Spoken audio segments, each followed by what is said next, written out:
threatening the health of so many others, which couldn't be farther from the truth. I want to talk about those in a second. How many people have you told about this?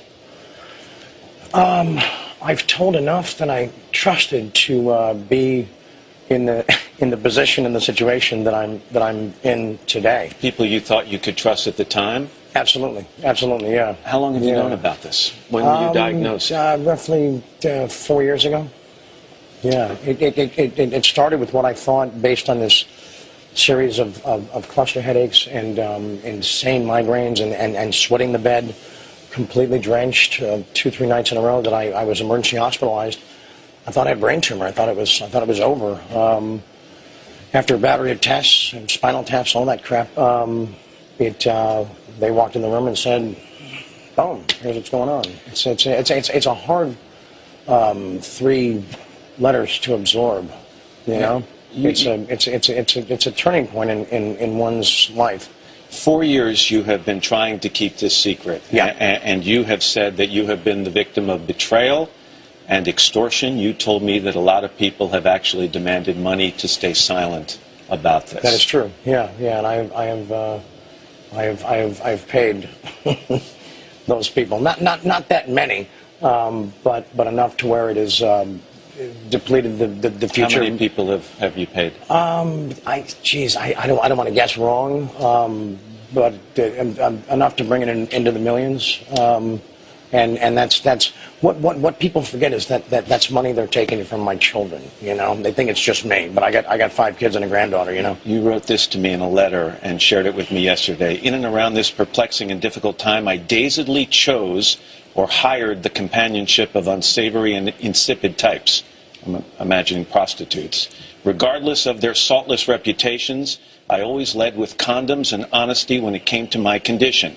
Sadly, my truth soon became their treason as a deluge of blackmail and extortion took center stage in this circus of deceit. Were these people that you had had sexual contact with and were claiming that you had transmitted the virus to them, or were these people who simply found out about your status and were threatening to tell the world? More the latter. They for some reason I trusted them. They were deep in my inner circle, and I thought that they could be helpful, and instead they as I wrote, my trust turned to their treason. You know? So are we talking about lawsuits filed against you here, Charlie? Are we talking about shakedowns? We're talking about shakedowns. Yeah. Is it true that on at least one occasion you had a prostitute come over to your house who, after a sexual encounter, went into your bathroom and with a cell phone took an image of your antiretroviral medication? That's correct, yeah. And then threatened to sell that image to the tabloids? Yes, this is after I told her that thank you for your time, we're not going to see each other anymore. It was after she spent the day at a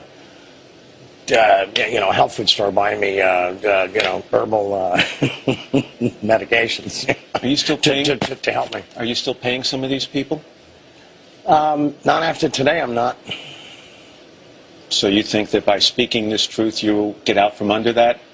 That's my goal, and my it's not. I mean, that's not my only goal. We'll talk more about that later. But no, I think I released myself from this prison today. And it's interesting because these people kept coming over to your house. They kept gaining information that they then used, in your words, to extort you, and yet you continue.